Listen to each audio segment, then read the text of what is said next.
Dari gambaran 55 kasus ini, dari 19 distrik yang ada di dari 19 kelurahan yang ada di Kabupaten Mimika, kami nyatakan bahwa wilayah Tembagapura itu adalah distrik. Kelurahan Tembagapura adalah kelurahan yang kasusnya paling tinggi dari 19 kelurahan di Kabupaten Mimika. Dengan kasus secara kumulatif yaitu 23.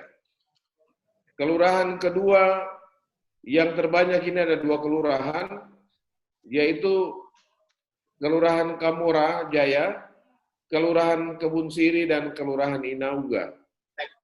Kamora Jaya dan Kebun Siri itu jumlah kumulatif kasus yang ditemukan itu sebanyak masing-masing 8 kasus, sementara Inauga itu 7 kasus.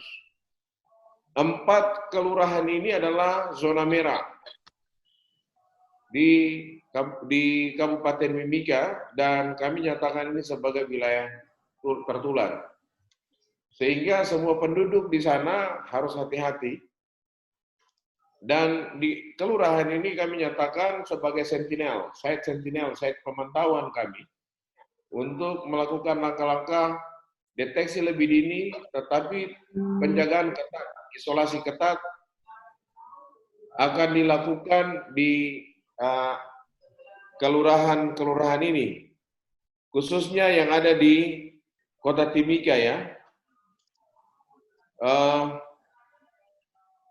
Saya pikir bahwa selain 4 kelurahan ini, ada 7 kelurahan lain yang masuk dalam zona kuning atau hati-hati, yaitu Kelurahan Sempan, Kelurahan Koprapoka, kemudian Kelurahan Pasar Sentral, Kelurahan Timika Indah, dan berikutnya adalah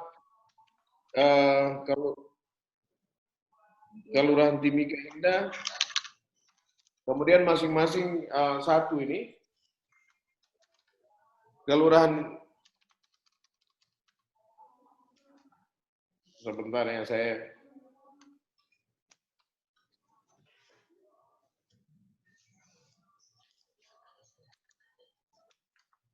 Pak Richard nanti update kelurahan sisanya tuh yang zona kuning. Siap Pak Bos. Oke, yang zona kuning itu Kelurahan Sempan, Kelurahan Koprapoka, Kelurahan Pasar Sentral, Kelurahan Timika Indah, Kelurahan Wanagon, Kelurahan Kuala Kencana, dan Kelurahan Karangsenang SP3. Jadi penduduk di wilayah sana itu harus hati-hati. Sementara penduduk yang ada di Kelurahan Kamorojaya, kemudian Kelurahan Kebun Siri, dan Kelurahan Inauga, ini adalah zona merah. Zona merah artinya sesama penduduk situ bisa saling menularkan.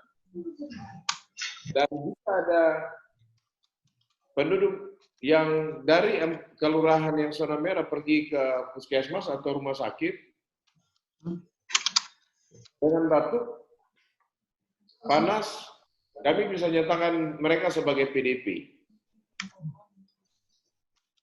Jika mereka punya riwayat kontak dengan pasien COVID, tetapi jika mereka kalau tidak punya riwayat kontak dengan pasien COVID, maka akan ditetapkan sebagai ODP, orang dalam pemantauan. Jadi pasti akan banyak ODP di wilayah zona merah. Hari ini yang bisa kami sampaikan. Jadi paling tidak dari gambaran zona merah, zona kuning, dan zona hijau, ini bisa menjadi perhatian mana wilayah-wilayah yang harus diprioritaskan. Wilayah-wilayah zona hijau ini harus dijaga ketat, supaya jangan sampai ada kasus terjadi di wilayah-wilayah yang sampai hari ini belum ada kasus.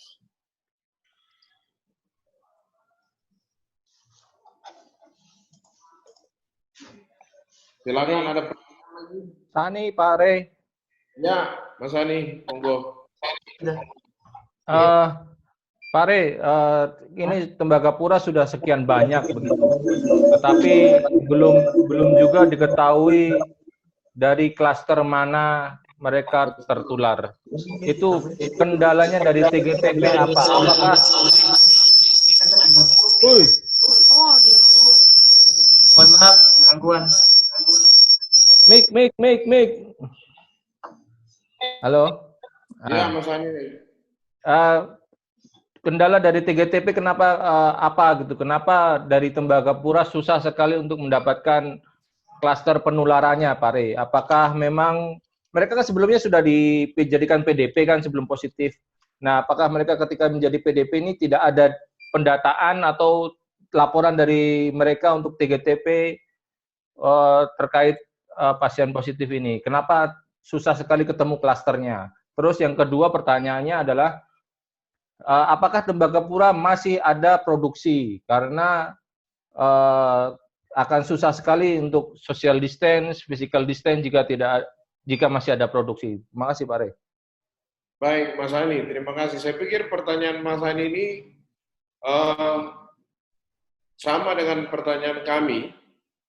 Ini akan bisa terjawab jika pada hari Jumat nanti kami akan melakukan video conference dengan pihak PT Freeport. Karena dua wilayah ini, Tembagapura dan Timika, ini tidak bisa dipisahkan. Wilayah ini adalah merupakan satu kesatuan. Hanya dalam beberapa hari saja Tembagapura bisa berkontribusi hampir 50%